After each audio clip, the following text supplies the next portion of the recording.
Hello, Seattle. Hello. Hello. Hello, world. Hello, Cleveland! Hello, Cleveland! Well, hello. Wholly independent and completely untethered since 2009, this is the Marty Riemer Show podcast. Riemer. From the epicenter, Seattle, USA. West Side. From their west side basement, lodged between the mold and the bad memories. Quiet, numbskulls. I'm broadcasting. Here are your hosts, Marty Riemer and somebody else. Forget about somebody else. Not important. It's Marty Riemer. Oh, there's the somebody else. Too early. Please join us in welcoming our regular co-host. He came in and then he left. Michael Stusser. There he is, Michael Stusser.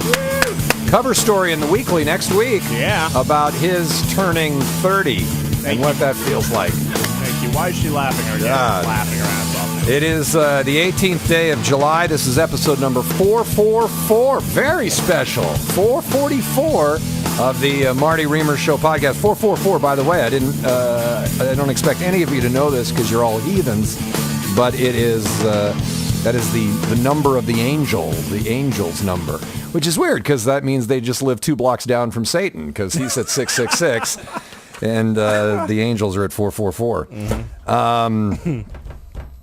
I don't know. I guess that means God is at 111.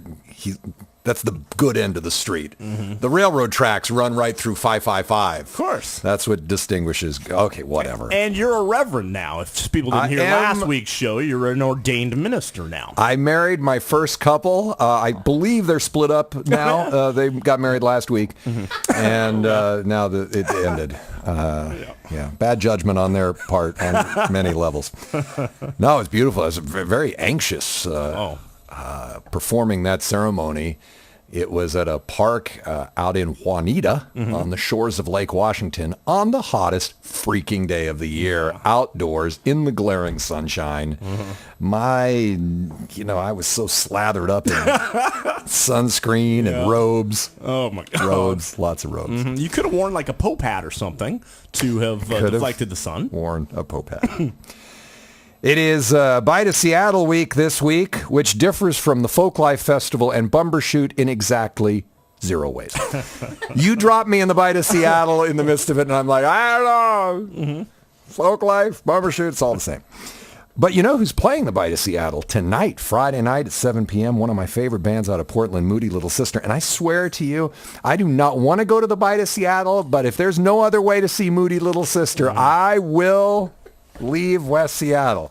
By God, there's got to be another way to see Moody Little Sister. You could fly your drone over it with a camera, Marty. I could see them that way.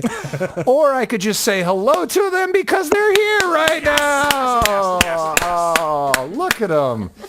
God, they're all bright-faced and chipper and They are. all that. She hasn't stopped laughing since I said you were 30 years old. Yeah, that's not funny. There's nothing funny about that, but yeah.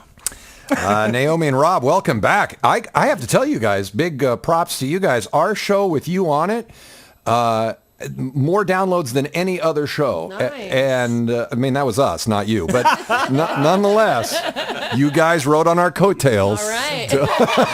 to all of that glory. They say that's what you got to do. Any way to get there. Yeah, you guys are number one until Amanda Knox shows up on this program. We're working her. Sarah Liberator, who's been in the background here many times, Sarah. and Sarah booked you guys. Yeah. She met Amanda Knox at a party, Nice. and they bonded. They actually pictures of her were like being Facebooked and texted to me, going, "Look who I'm with," and I'm like, "Who is that?" And so she asked her about being on the show, and she said, "Oh yeah, I know Marty," which she doesn't. And so Sarah thought she had it going on, and then Amanda gave her her email address. So Amanda has been pining after, Sarah has been pining after Amanda now, bombarding her with emails ever since, and no response. Oh. So that friendship does not appear to be flourishing. I think part of the problem may be that Amanda probably did a Google search on Marty Riemer Show and Amanda Knox and found out This isn't a safe environment. No. We have mocked her mercilessly since she did a cartwheel in Italy after you should have seen me. You should have seen me on my laptop when Sarah Liberator said that Amanda Knox might be coming on the show. Mm-hmm. I went through searching, going, delete that show. Right. I don't want her to hear what we said. I don't remember what it was, but it wasn't pretty. No, well, would you like me to summarize, Marty? You said she should go back because it was the only time she'd ever have fame again in her entire life. I think I summarized that well. She should go back and surprise everyone by standing drop. Okay. Anyhow, you're welcome here, Amanda. And our promise to you is that we will not talk about the incident. Mm-hmm. Alleged.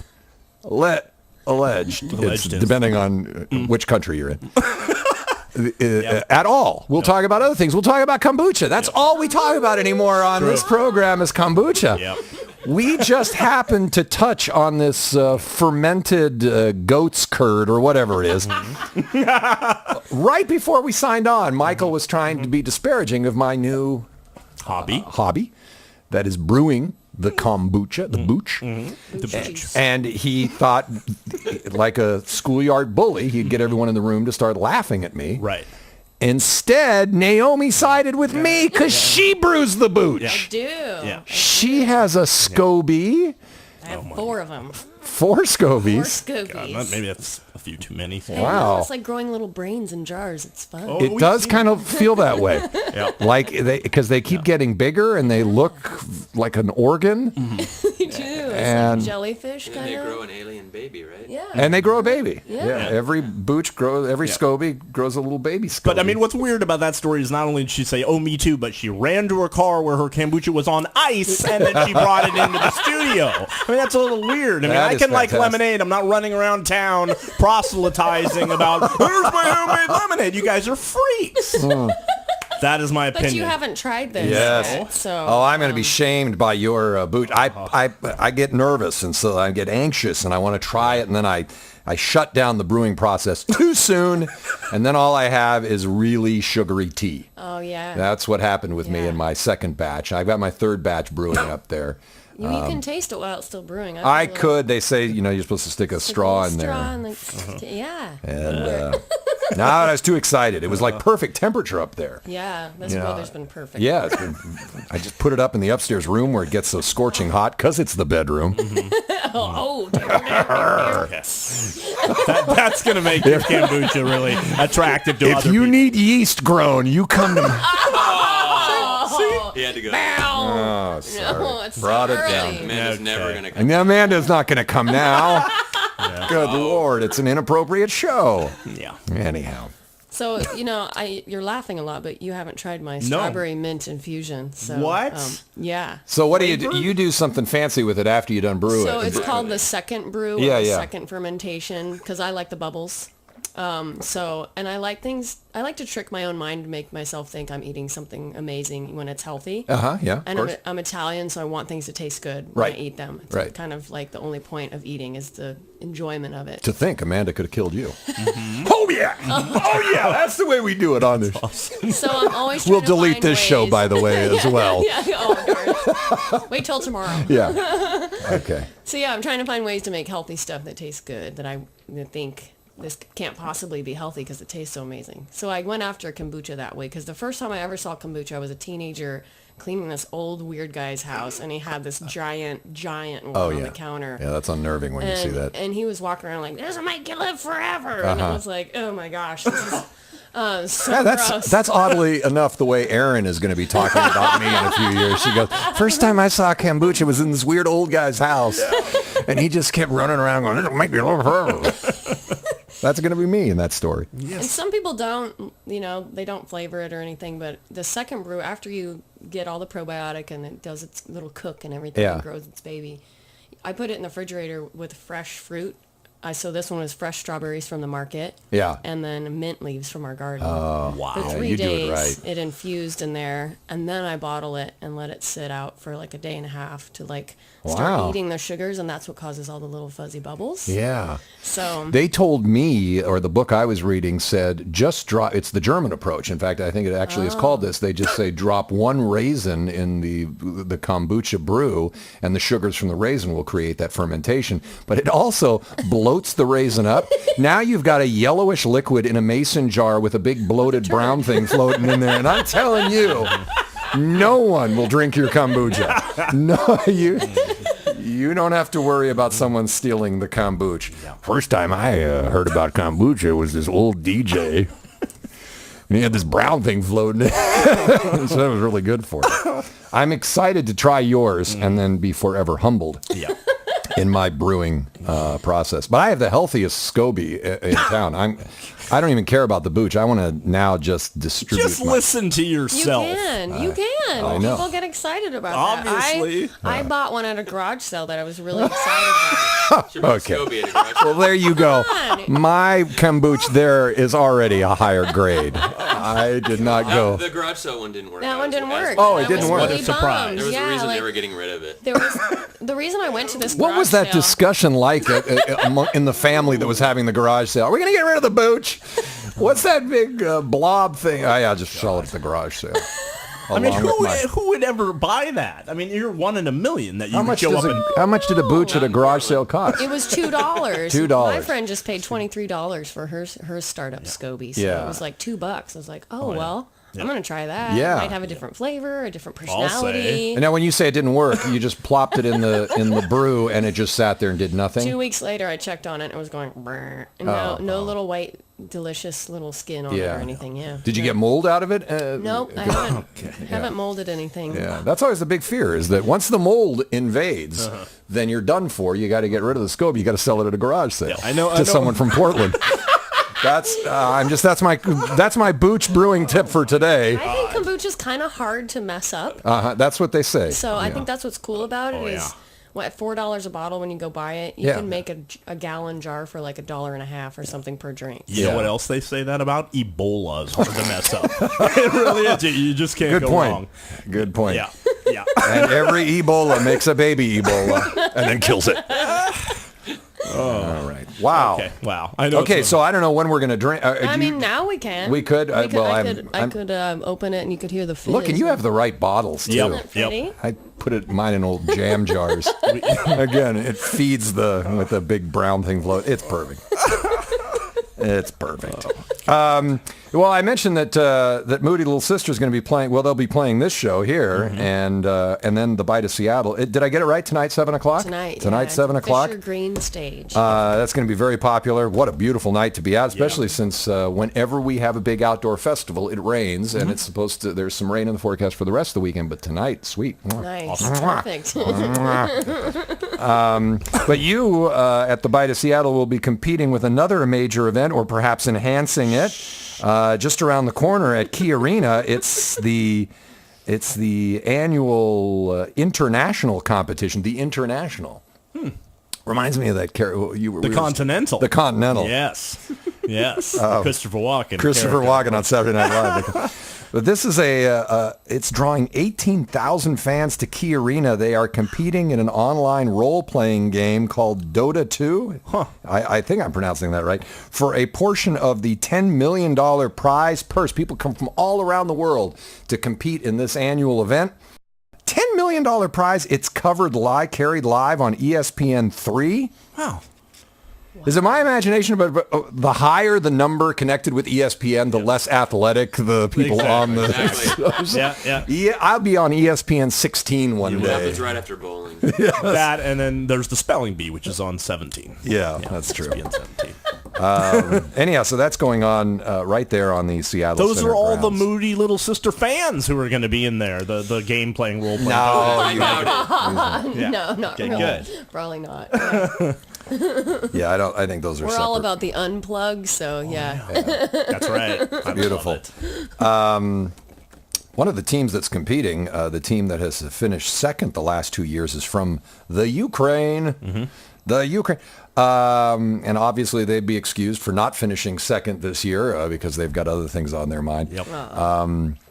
Man, that was a shocker when another Malaysian airliner goes down. Yep. I don't know who at CNN has sold their soul to the devil and said, please, that's all we've got at CNN is when a jetliner goes down.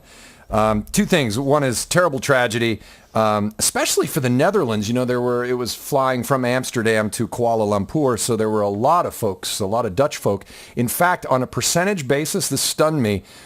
More people affected by this disaster in the Netherlands than Americans were affected by 9/11. Wow. Oh. On a percentage basis. Yikes. So that's the kind of impact it's having. And then the second thing I know it's probably too soon to say on a lighter note, but MSNBC, all the 24-hour news networks, I know when something like this happens, they are in an orgasmic state. They're like, can you believe it? This and Gaza together? Although this is better than Gaza, because Gaza would actually require them to get in harm's way, and that they would prefer not. They would prefer to tweet from a safe distance. But they, despite their exuberance about a disaster and about how they can really just roll around in it, they need to vet their sources. Yesterday, Michael sent this to me. It's unbelievable.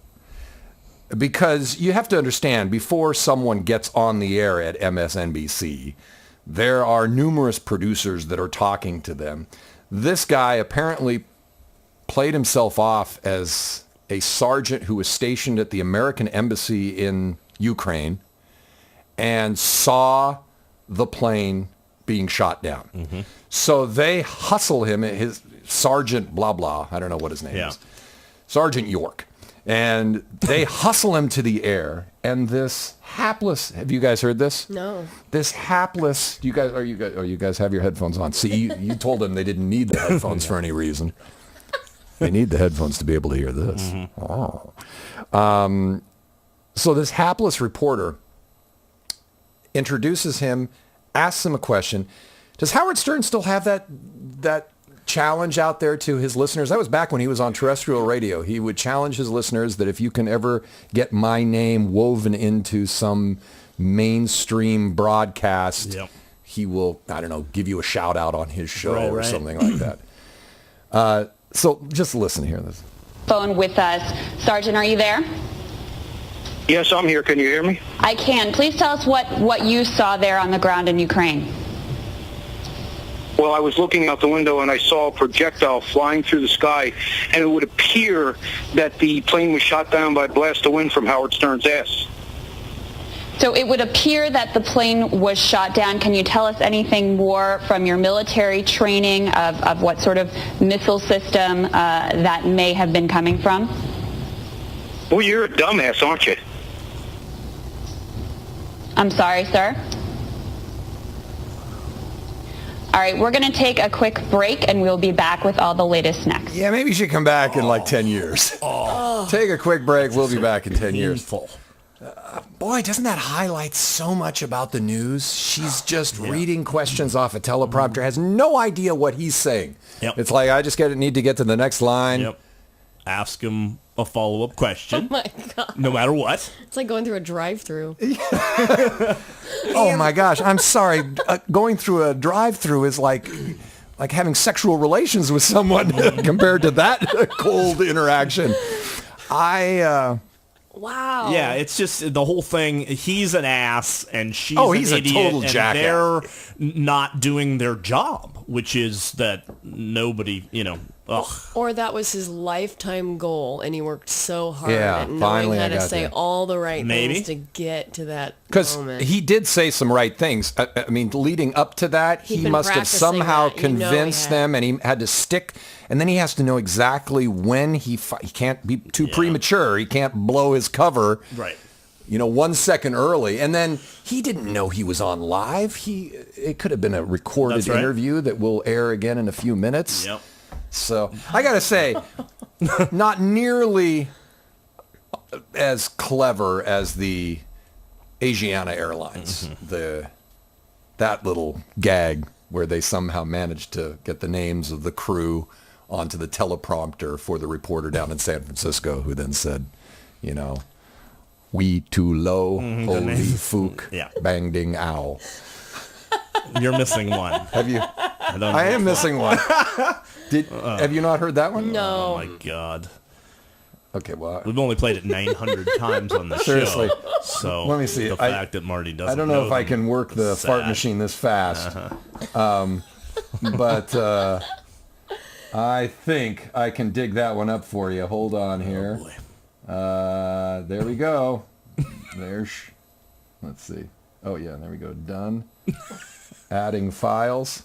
Well, this is, I mean, really, on a gag basis, this one is classic. They don't get any better than this. Let's see here. We have new information now also on the plane crash. KTVU has just learned the names of the 4 pilots who were on board the flight. They are Captain Sum Ting Wong, Wee Tu Lo, Ho Lee Fook, and Bang Ding Ao. The NTSB has confirmed these are the names of the pilots on board Flight 214. Something Wong. Yeah, I got that one wrong. Sorry. Awesome. Okay, that Fantastic. there will never be anything more clever. They should just shut her down. Shut down the gags. Pretty great. I mean, with unemployment rates the way they are, somebody doesn't want that job anymore. You know what I mean? Yeah.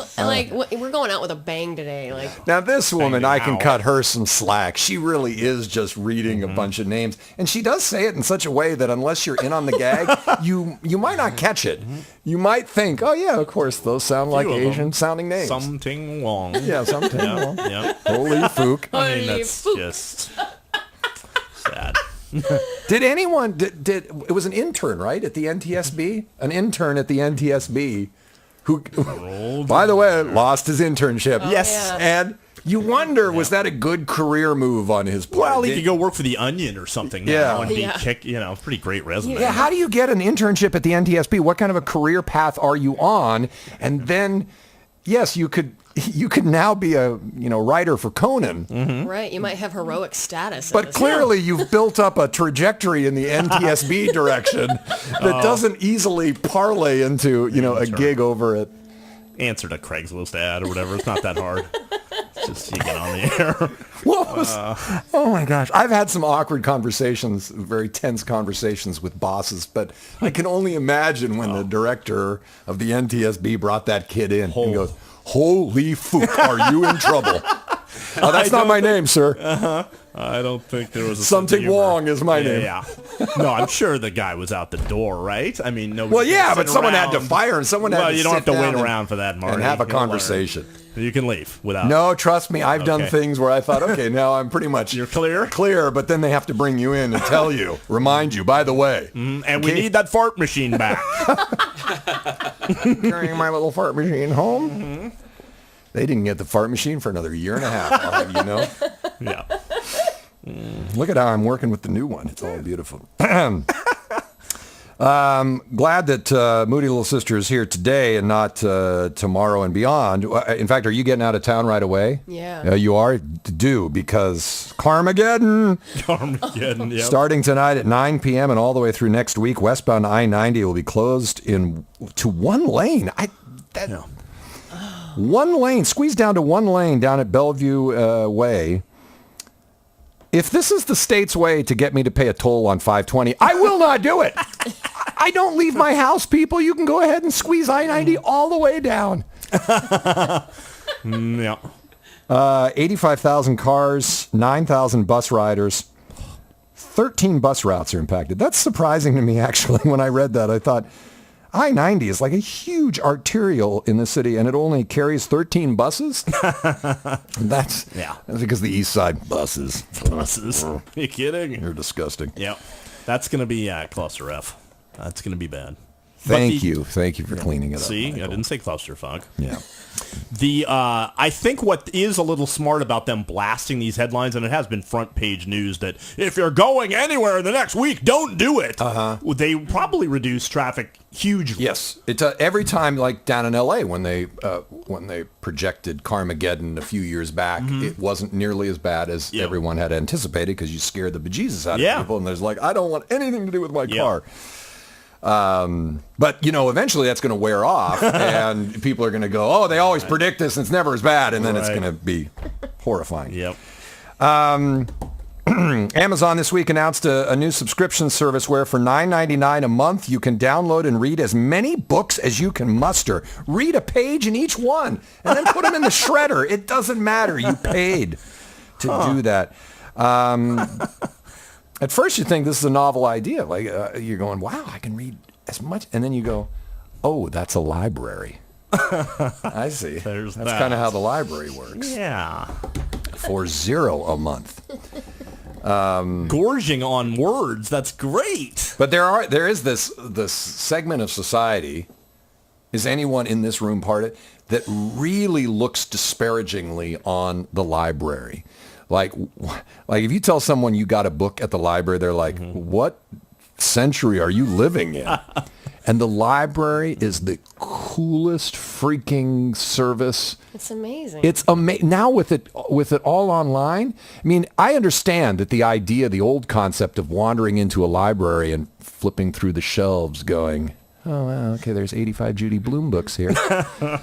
But the one I want isn't here. It's checked out. Yeah, that's frustrating. But that's not the way it is anymore. Now it's all online. I just dream up something I want to read, submit. It comes to my library. I mean, they might as well just deliver it right to my door. They might as well. And read it for me. They might as well just read it to me. Yeah. What else are librarians going to do anyway? Yeah. They're just sitting around. They should read your own book. Unbelievable. And, for your music collection, I mean, I know as musicians you don't want to hear this, but you just reserve every CD you've ever been interested in. You you download it to Marty. iTunes. I don't want to tell you how it works. Burns CDs. Yes, he does. Well, just downloads them immediately. Yeah, doesn't burn them. Yeah. So, but there's, I'm sure, a huge segment of society who says, once I pay $9.99 a month, now it's legit. Now I'm okay to borrow other people's refuse or whatever. Okay. Anyone here inclined to take part in this service? Does anyone here read? It's gotten very quiet. I like paper. Yeah, okay. I like paper too. Touching a That's book. right. I should point out this is only their digital downloads. Yeah, the Kindle stuff you get for $9.99 a month. Ron Howard has announced that he plans to make a film about the Beatles. Oh my God, really? At this point, I'm just stunned that there is still content out there that you can dig up. But wait, his film will cover the years between Hamburg and their last concert at Candlestick Park in San Francisco. In other words, it'll be like every other Beatles documentary ever made. He's great at picking the most just cliche and generic crap, right? He did Apollo 13. What's he going to go to next? He's got to do the Kennedy assassination. I like Ron Howard. Me too. But I do think this topic has been done. Yeah. Unless you reveal that John Lennon was a woman, at this point, I think, I don't know if you're gonna, really get me to dig into this documentary. They in Hamburg those years they were kind of cranked up on something, so that would be interesting if they showed them all on whatever speed or whatever they started out on, all sweaty and. I mean, they have fast. to. That's the part of the PR push. Well, okay, what did you uncover that hasn't been uncovered before? So that when we do the promo for this, Ron Howard found that the Beatles killed 8 people before their Hamburg show one night. That's good. The Jimi Hendrix biop, whatever they just released to great acclaim, whatever, was trash because they literally had him in some abusive relationship or smacking somebody, and it didn't really happen because our local Charles Cross or whoever the journalist here is who covers them was just like, this is just outrageous. Oh yeah, so they have to jack it up in order. But it's horrible. I mean, that is horrible that they literally add stuff because people leave that movie thinking that he was smacking somebody around. If I were a college professor and I assigned my class, do a documentary on the Beatles between Hamburg and Candlestick Park, they'd drop the class. They'd say, okay, this is stupid. Or they would just, copy one that's already been one of the 1800 that's been done. Yeah. And I'll say... Why do you hate the Beatles? Why do you hate the Beatles? We've had this conversation. It's time to move on. It's not. They're the greatest band ever. Should we have this conversation? Let's not. Who's your favorite Beatle, Marty? He does. He hates them. I think the Beatles contributed a great deal. It's time now to realize that it's 60 years ago. I do. I always think about, like, when I was a teenager, if people had been raving about something that happened 60 years previously, I'd go, what the fuck? I mean, when I was a teenager, 60 years before that, I believe Christopher Columbus had just landed. And so roughly that's the time frame we're talking about. Yeah. And Christopher Columbus seemed like millions. No, what would it have been? Let me see. When I was a teenager. 1930. It was back like Benny Goodman or something. Oh, my God. It would have been someone saying, we're going to do a documentary about Benny Goodman, but we're going to do it from when he was in Hamburg. Mm-hmm. Those were amazing years when Benny was in Hamburg. Marty, it's not the same because Benny Goodman, nobody knows who the hell that is. It's not Benny, at the time, are you kidding me? In 1980, people who were our age, God, that hurts. They loved them some Benny Goodman. Yeah. And we're sad that he never actually made it to Hamburg. I think he crashed in the English Channel on his way to fight the... Mm-hmm. They're more iconic than that. It's like Beethoven and then the Beatles. You can do that. Well, why are we still talking about this old man? Because, boom, it matters. It's not Benny Goodman. It's not Cab Calloway. It's the Beatles, for God's Excuse me for not being as old as you. Yeah. And 60 years ago for you was Beethoven. Yeah. For me, it was Benny Goodman. Okay. So there you go. Yeah, nice you try. go ahead and revel in your... nice try. First of all, just read his article, fucking 50, cover story of the Seattle Weekly next week. It's not so funny when you find out he's 50, is it? This show sucks. Most listened to show ever, I'll tell you that. People are just going, get to the music on Please, Moody. The best is yet to come here, I'm telling you. In an interview with The Guardian yesterday, Edward Snowden, who's holed up in Moscow, trying to avoid prosecution by the authorities over here, claimed that within the NSA, a culture exists. This is horrifying. This is like the worst thing you could possibly imagine is being done with the data that's being collected illegally. A culture existed that allowed staffers to pick up nude photographs of people in sexually compromising situations and laugh at them.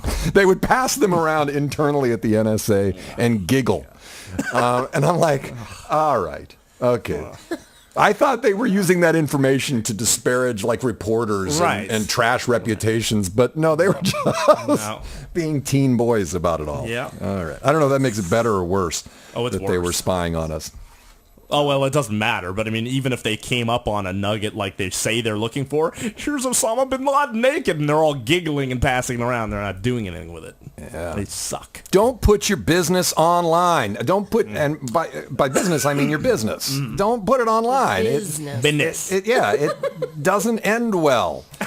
It's out there. Once it's out there, once it escapes your device... The NSA has full rights to make fun of your junk. There. I have ruled. I'm Antonin Scalia. I think that's their slogan, too. The NSA, we have full rights to ridicule your junk. Mm-hmm. And then finally, before we get to Moody Little Sister, remember all the great inventions that I have turned you on to on this program? The peanut butter stirrer, which I wanted to invent, but then somebody sent me one, and I was like, oh, this is bullshit, because this is a crappy version of what I had in my head. Because when you eat the natural peanut butter, it's annoying when it separates, and when you try to stir it, the oil swills out over the side, and then when you get to the bottom of the jar, it's like this rock-hard, never-seen oil concoction. Yeah, and so peanut butter stirrer, got to get one. Mm-hmm. Hexagonal water, that's the stuff that gives you everlasting life. You just put it in this blender with a magnet and you live forever. That was me. MartyRiemer.com, hexagonal water. I available. got that one. That I discovered at my kid's science night at her school. There was a very attractive woman who was 155 sitting there demonstrating it. And Just I was like, drinking water. yeah, Amazing. that's all she was. She said, "What is all this about?" I said, I'd like to know.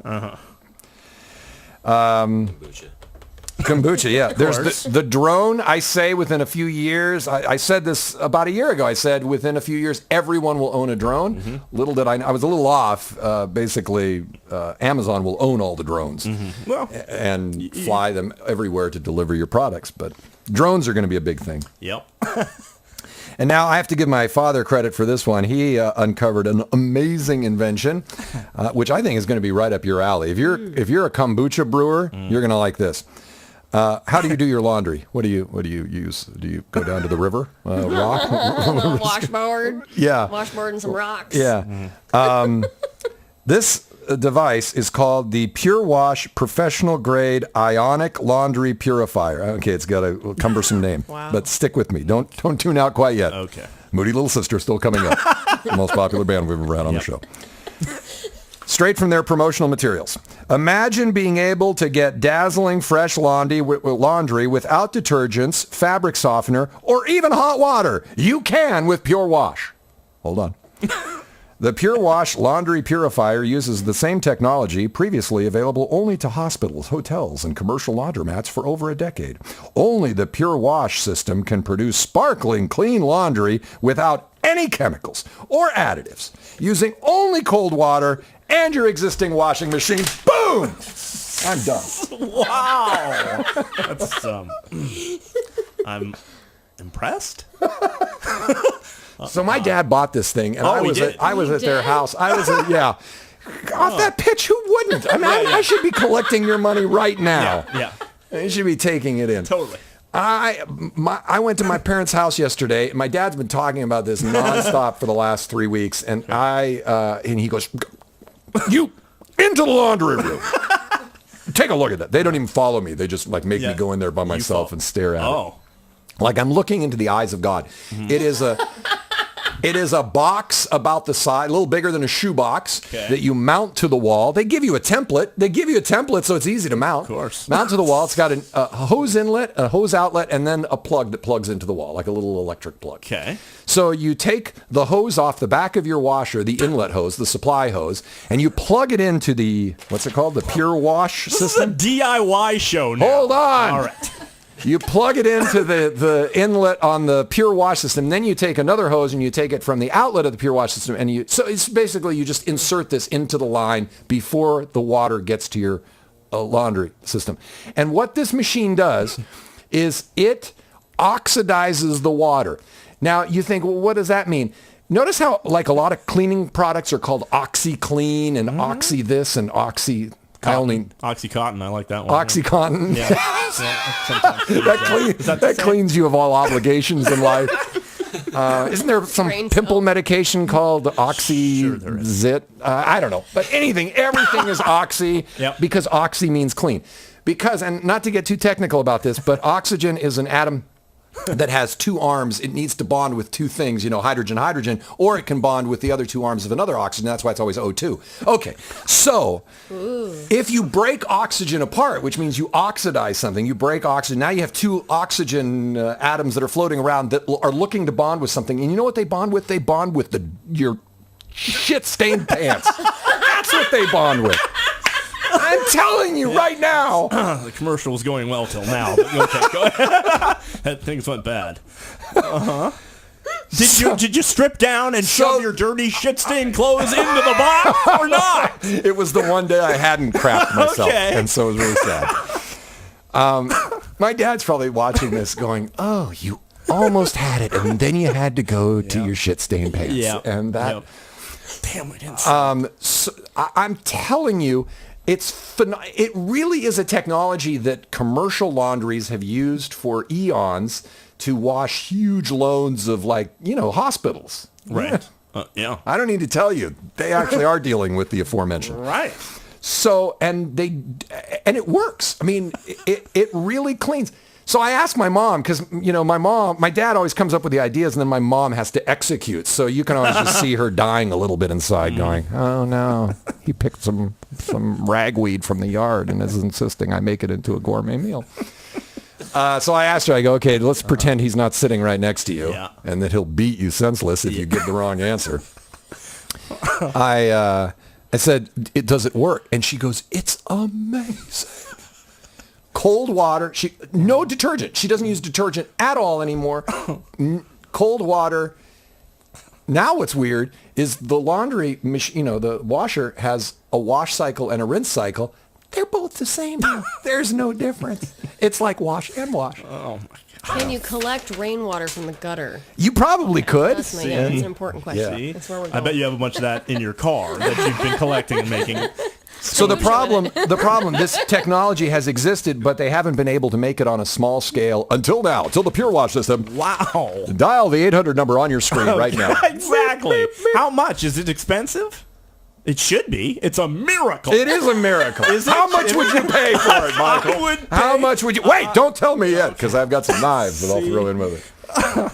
But you didn't see it in action. You have no idea. No, I looked at it, and it looks impressive, and I trust the technology, so I am sold. You don't have to show me how something... I just... Okay. This is kind of like peroxide, right? Isn't that kind of what peroxide's about? Is that what peroxide's about? I don't know. What I heard is that it's the oxygen that... That just pulls the color right out of your hair? the shit color in your hair? That's kind of what it's turning the water into. Is kind of like a peroxide. Because some people use peroxide instead of bleach because it's a cleaner and it's better on the earth. Maybe that's what it is. Yeah, something like... Sweet. Yeah. Now you bring it home. See, when Naomi says it, everyone goes, oh. I know. When I say it, it's like, hey, old man, why don't you go and drink some of that turd-filled water upstairs? Yeah. Well, whatever Naomi's doing is making her healthy and, looking good. And so that's why we listen to her. Yeah, I know. Look at how bright her colors are, too. And she's just like, your whites will be whiter. This show is going to be the most listened to show ever. It's going to surpass the previous show, which we have to take down probably because we said something about Amanda Knox. Because I have introduced you to the Pure Wash Laundry Purifier System, professional grade, iconic. Oh, God. Yeah. Seriously, how much is it? I have no idea. Really? What wouldn't you pay? What wouldn't you pay for that kind of a system? It is a green option not to use soap. Totally. And whatever, you would get that money back by not using hot water.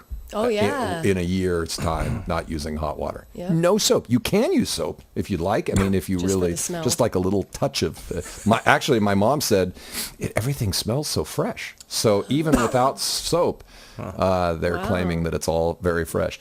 So it's like the $1 Million Homes tour. If you'd like to tour my parents' house and just walk through their laundry room, they'll have an open house on Sunday from 1 to 4. While my dad's probably at the International going, son of a bitch, I'm going to beat those Ukrainians.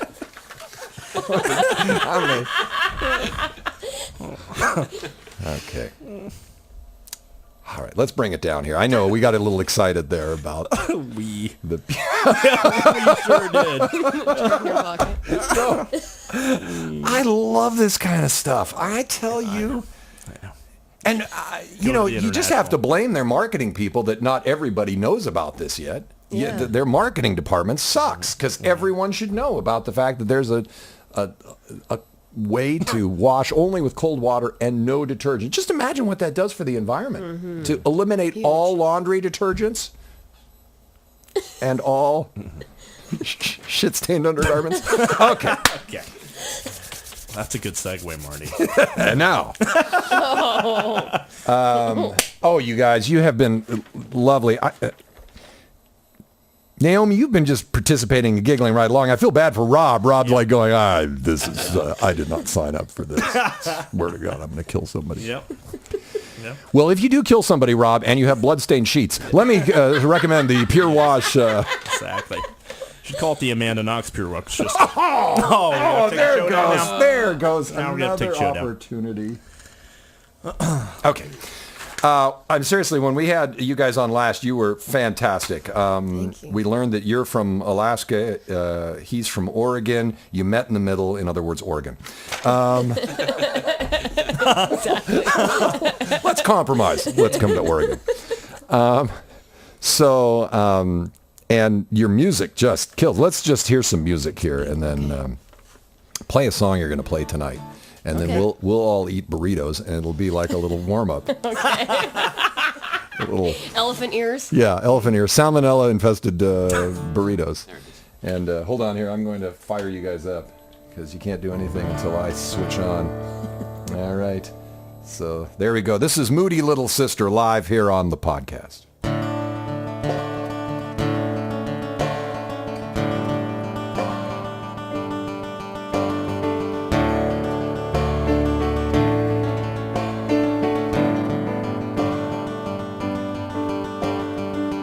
These dark skies will keep us hoping for the day the clouds break open. Braided hair like honeycomb, faded now that summer's gone. I can see for miles the best to come came away. Never said what we really meant. Turn the soul, plant a seed, and try to be strong. Not a tumbleweed.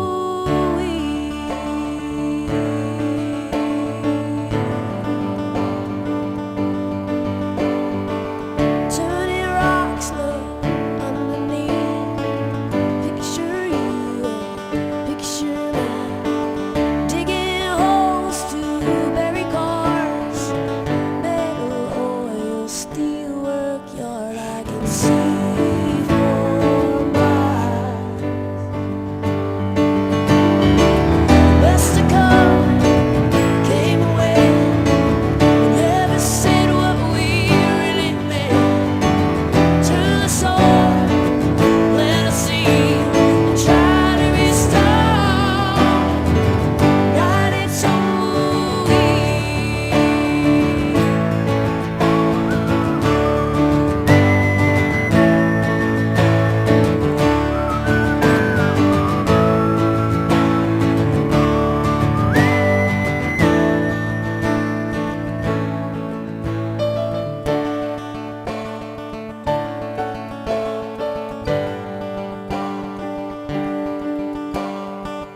Hear the buzzards clean the bones. Last of all, the water's been drawn. If today I took off running, dust and fence post scorching sun, I can see for miles. I can see for miles. Tumble, tumbleweed, tumble, tumbleweed, tumble, tumbleweed, tumble,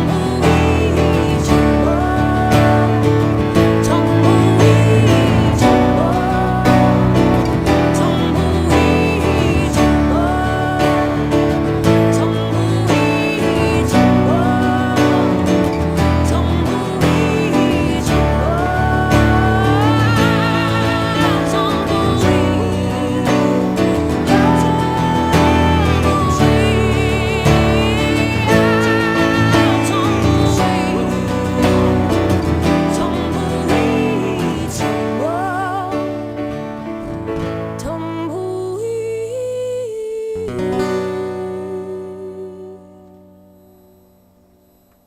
Oh, my God. Wow. Oh, great. God, I am so honored to have you guys on the show. That is amazing. I love. It's now my one of my top 5 whistling songs. Songs with whistling. There we in go. it. Whistle in the morning. You've been laughing too much to whistle. Whistle duet, by the way. Yeah, like Yeah. harmonizing your whistles. That's fantastic. I can't look at Rob and whistle at the same time though on stage. It's because it's funny. Yeah. funny. What's that song called? Tumbleweed? Tumbleweed. Tumbleweed. Yeah. God, it's gorgeous. Thank Oh my you. God, I'm in love with both of you. Although it's funny, I was going to a different camera angle here with this little camera right here, and it looks like the kombucha bottle is part of your band. Oh, yeah. It's just like standing up there going, hey, hey, I'm... Well, you guys are the backup whistlers. like a little Yeah, you guys are... And he's like, yeah, I don't do much in the band, but I regulate our biotics. God. That's where I'm putting the pure wash system is right there. Right there. It's going to be part of every lineup. No, man, that's gorgeous. You guys are going to make it. You seriously, and when you do, you won't remember us at all. Right. You will. That's not true. You will be able to afford therapy, lots of it, and going, just make me forget that period in our career. Why did we have to go there? It is. We've had a hard year and a great year. We're pushing harder than we've ever pushed, and we've walked out of venues. We got treated very violently at a bar, and We won't mention the town. Yeah. Westport. Westport? yeah. But we've had the gamut of Like treated violently at a Yeah. bar. How do they treat? They threatened to lock me in a bathroom if we didn't turn off our shitty music and they could play their jukebox. Yeah, Wow. We've had that experience, and then we've had magical, spiritual shows where we feel like we are the luckiest people on the planet, and then we feel like, why do we do this? Why do I hate myself so much that I do this?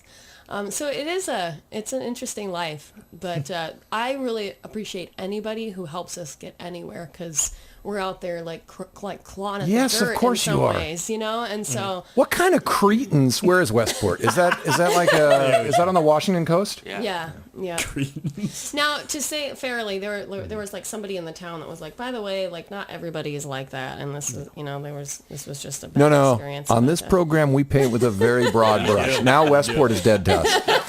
Dead to us. It's amazing we haven't dumped all of Western Washington off with Westport. True. Oftentimes. And Eastern. Because anytime Spokane does anything, we're like, okay, there goes Eastern Washington. We don't care about them anymore. But there is actually a fan of ours that helped us get into the Bite of Seattle this weekend. Because when we knock on the door, we go, hey guys, I have a band and some music you should hear. Mm-hmm. They don't care. They hear that from thousands and thousands of people every day. So when fans do it for us and they say, we know this band, you should book them, and then they do, we are really thankful for all of that. And I think Friday night, 7 p.m., that's prime time. It is really good. Yeah. Yeah, we're excited. That's a good We slot. have a great weekend altogether. Is it just you two, or do you come... We're just doing, we've been touring like this. Rob has more percussion that he plays with his feet. So he's kind of my background singer. He's like my a other monkey lead over there. He's singer, like a one-man guitar. band monkey. He Ding, ding, ding, ding, ding, ding. He's like Get in paid triple. three I know. people. If this were a union band, you would have to really compensate him for He all. does. He really is the backbone and drives everything, But we were kind of writing for our dream band. And for me, I have Tina Turner as my backup singer. you Yeah, know? yeah. And so we wrote these songs with this big band in mind, and then we're trying to pull it off as two people. Yeah. But because that's only really the way you can tour. Because I'm, raised old-fashioned where you pay people what they're worth. So we would practice with the band and weeks getting all this stuff all tightened down. And we'd have this big show and be like, hey, here's your $30. Yeah. It just doesn't feel right, Right. And so until we can pay our band well, we've just Right. been touring as a duo, and it's actually been fun and made us creative. And We've talked about that before on the show, the economics of any band, Yeah. especially when you start getting beyond 3, 4, 5 players, and you're like, you have to pay all these people? Yeah. I don't know how that works out, because it's not like the gigs are paying you anymore when you come and in then with... if you have a gig like we did, where they first of all they sent us 100 miles in the wrong direction. And then when we came back, we ended up having to leave because their bar was so violent. They didn't pay us. They paid us half what we were supposed to get paid. Because you left? Because we didn't finish our set as if that would have been a good Would have idea. been killed. Seriously. Yeah, we would have been skinned alive. No wonder Kurt so- Cobain was such hated the place where he grew up. Yeah, but that sets us back big time Right. when we get half of what we're supposed to get paid, or we don't sell anything, or someone booked us at a place that we never should have got booked at. They didn't listen to our demo. They was like, sure, it's a band. And then they put us in some crazy bar, you know. Yeah. where people And what don't did they give a want? shit. They wanted Skinner or something, or Yeah, probably Freebird. Actually, Yeah. you know what was weird? They wanted to listen to like Katy Perry and dubstep. Oh, So they were like these John Deere, like wanting to dubstep. It was really weird. It was strange. You guys like the Blues Brothers? You guys should travel with the mesh that you put in front of the stage so we can throw bottles. It felt and like stuff that night. God. Yeah. I feel so bad for performers in that situation. I don't really know what tough. any kind of jagoff is thinking when they do that, because I mean, you are out there. You are really. I mean, I think, yeah, people just don't think that through. They just go, oh, it's like me criticizing Elton John or something, you know. Or Paul McCartney, which I'm sure I still hurt. It still hurts when Paul tunes into the podcast and goes, "Why doesn't Marty? Why Sir is Paul, by the way. Yeah, yeah, that's Yeah, and we couldn't just like in your head, you know, if you think about walking out of it, because we play some gigs that, you know, we do it for the money, but in our hearts we're like, on our last time we ever have to play this gig, we're gonna like get all our friends, drink a bunch of whiskey, and you know, make a scene, and hey, let's stomp out of here. yeah. But you can't do that. You brought your whole system. I play a piano. He plays 2 guitars and a bunch of drums. Yeah, so how do you even get out of So there? you have to pack up your shit While they're- people are like, Be re- oh yeah, it was so awkward. Like, don't make eye contact, don't, and then make 3 or 4 trips each out to the car with all. It wasn't this victorious like, "Fuck you." Get Yeah, out." yeah, no, it of was course like- not. It was like, oh my god, oh my god, yeah. It Oh, was, I'm sorry, man. That just makes me so. but on a lighter note, that's not our experience mostly with fans. We're a positive band. We're trying to give positive music to the world. We're trying to say positive things and spread love wherever we go. No, I like it better. I like your image better. It's like Moody little sister. Halfway through every set, fuck you guys.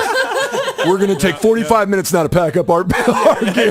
We are out of here. And then we are gonna slam the door. That is awesome. Not before we spit on the ground. That's right. All right, Moody little sister. They're at the Bite of Seattle this weekend tonight. Friday night, 7 p.m. And then any other gigs up north here, I think we're just coming back to Issaquah on the first weekend of September. You know, it's hard to get up here. I think I told you that last time. Like, luckily we've had some fans that have like this weekend, and they got us into Snoqualmie and. But You're playing the casino? no, we played a golf resort out there. Oh, okay. A little while ago. It was really nice, but it's been really hard to break in. When those guys threaten to lock you in the bathroom, their bathrooms are so nice. It's like, all right. I'm sleeping here Is tonight. there a buffet in here? No, but it's been hard to break in. So we're hoping that, you know, over time people will see that we're wanting to come up here. And the Yeah. other thing is hard to know where to go when for me, I'm not from the area. I've only lived in Portland 3.5 years. Yeah. So I have no idea what venues are what, and that's what's hard too, is when you Yeah. drive 4.5 hours to find, oh, this wasn't really a good venue for Yeah, us. I know. That sucks. You I know, see. so How's it going in Portland? great. Yeah. And we're touring all over the place. One thing that we're doing this summer, which was fun, we've kind of been focusing on what kind of scene do we want, especially after that happened. We're in bars, and we're trying to like give music that's for the journeyer and somebody who's like on a life journey, thinking about who they are to the planet. And we're spending all this time in bars. And so not everybody's there yet. You know, when I was 24 hanging out in bars, I was on a journey. Yeah. You know what I right. mean? It took me until I was a little older, and I had a couple more, you know, times that hit the wall or whatever. Right. So we're like, how do we connect with the journeyer? And then where would we want them to be? Would we want to ask our journeyers to come to some rowdy bar where you can't hear anybody? And so we're putting on a series of camping concerts this year. We just did one, and we're going to be at the Wildwood this weekend. And then August 2nd, we're going up to a place called the Barnstormer Brewery. She has a little brewery in a barn, and then she has this like homestead out there where we're going to have an outdoor show, and people can bring their Oh, tents. that will be beautiful. Yeah, and Next to barbecue, Carson Hot and Springs. yeah, it's right next to Carson. Oh, Hot that's Springs up wonderful. there. So like create the environment that we want around ourselves and for our fans that actually come out to shows. So we're excited about that. Our That's last awesome. one was pretty fun. We did it at a place called the Burke. Have you heard about that place? It's like the only place in Birkenfeld, Oregon. But it's a music venue, and they have people from all over the place come out there, and you go stay the night out there and like hang out. Oh, that sounds so great. that's been fun. And then we'll be in LA in Next 2 weeks. week.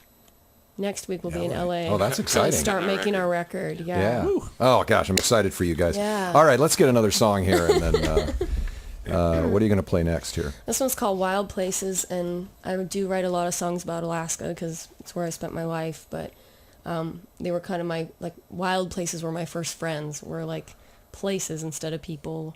And when I go back there, I miss those places. I'm like, oh, I can't wait to go to my mountain or my valley or whatever. Oh, So- neat. Yeah. So this is kind of a tribute to the wild places of Alaska. All right. Moody Little Sister here on the podcast.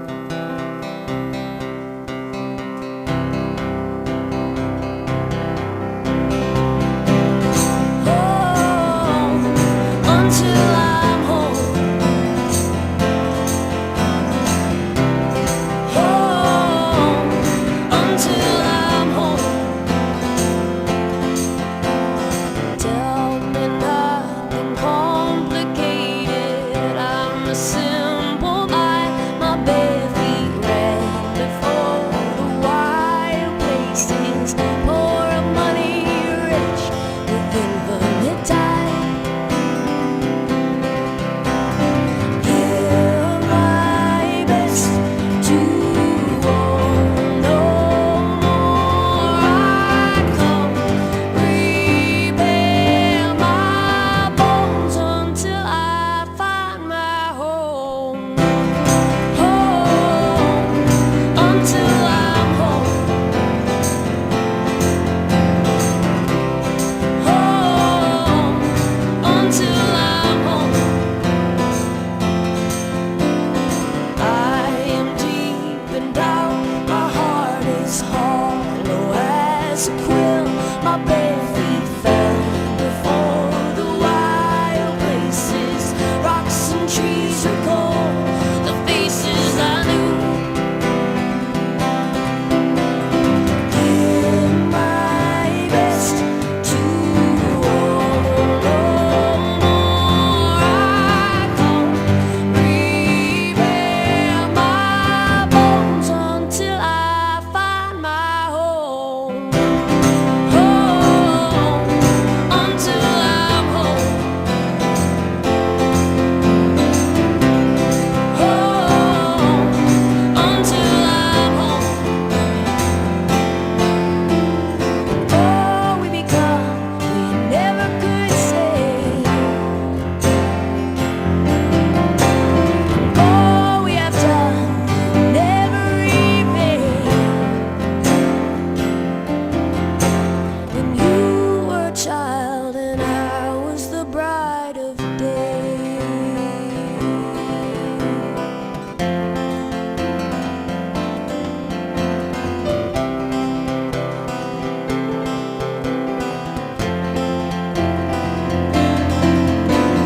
Give my best to own no more. I come prepare my bones until I find my home.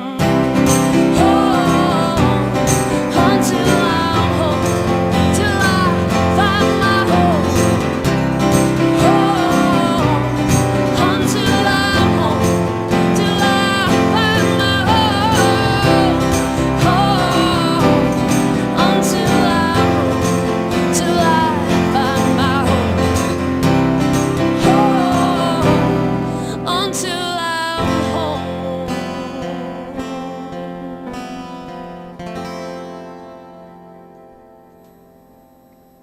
Ah, so great. Moody Little Sister. Moody Little Sister. You can see them live this evening, 7 p.m. at the Bite of Seattle, recording a new album. That's exciting. Yeah, we're And then you expect to have that out when then? I'm not sure. I just wrote a bunch of checks to head down there, but we're going to have to do a Kickstarter in order to finish it. So Yeah. we'll get it. But then actually, like, putting it in a package and getting it to the planet is going to take a little work from people and friends. And All right. Well, if Yeah. we can help with that, let us know. okay, thank you. Best of luck. Enjoy yourself tonight at the Bite of Seattle. you. Yeah. I wanted to just ask you a question, and now I've Did you want to try my kombucha? Is that what you were going to do? That's what I want to try. We should try the kombucha. Do you mind sharing a No, little bit? that's why I brought it, yeah. Well, I know, but you also. Let me see. Ooh, Yeah. yes. Wow, that's Oh yeah. the champagne of kombucha. Let's get my. Good Lord. There we go. I know Michael won't have any. Come on, you got to Yeah, try. I'm going to try hers. You'll try Hers is going to be fresh and minty. Here we go. Marty's is like urine with mold in it. Thank you. Hang on. Look how pretty it is. Oh my this is a God. Is it? Does that have It a is nice beautiful. color? Yeah. It's beautiful. Put yours to shame, Marty. Okay. Here we go. A toast to Moody Little Sister and their new record. Thank you. And oh, it is pretty. It's so much prettier than mine. That's delicious. Let's Thank face it. you. Okay, that tastes very much like mine. I mean, that's pretty close. I think that's. I think. On ice, it's amazing. With a little mint leaf in there. Yeah, the mint smell. You know, it covers up the dirty sweat sock smell that kombucha is usually traveling with. Thank you guys very much. Really, always Thank you guys. enjoyed Love you guys. have you in. Naomi and Rob, Moody Little Sister, here on the Mighty podcast.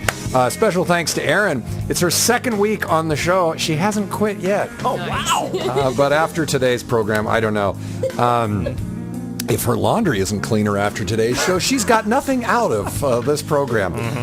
Michael, we will look for your story, cover story, Seattle Weekly. Awesome. I'm sure it involves you naked on the cover again. Every story seems to. Funny. Doesn't make any sense. It's called Fucking 50. Effing 50. We have different standards here than the Seattle Weekly about using profanity. And then we'll see you again next Friday morning, 9:30, here from the Moldy Basement. Bye-bye. Wholly independent since 2009, this has been the Marty Riemer Show podcast. For more information about topics discussed, visit our website, martyriemer.com. That's Marty, RIEMER.com. Thank you for subscribing to the podcast. Tell your friends. They look nice. Oh, and to subscribe to our podcast. That too. The Marty Riemer Show is a production of Twisted Scholar Incorporated. Remember, in America, a corporation is a person too. I'm your superhero announcer, Blair Schultz. See you next time. Word out.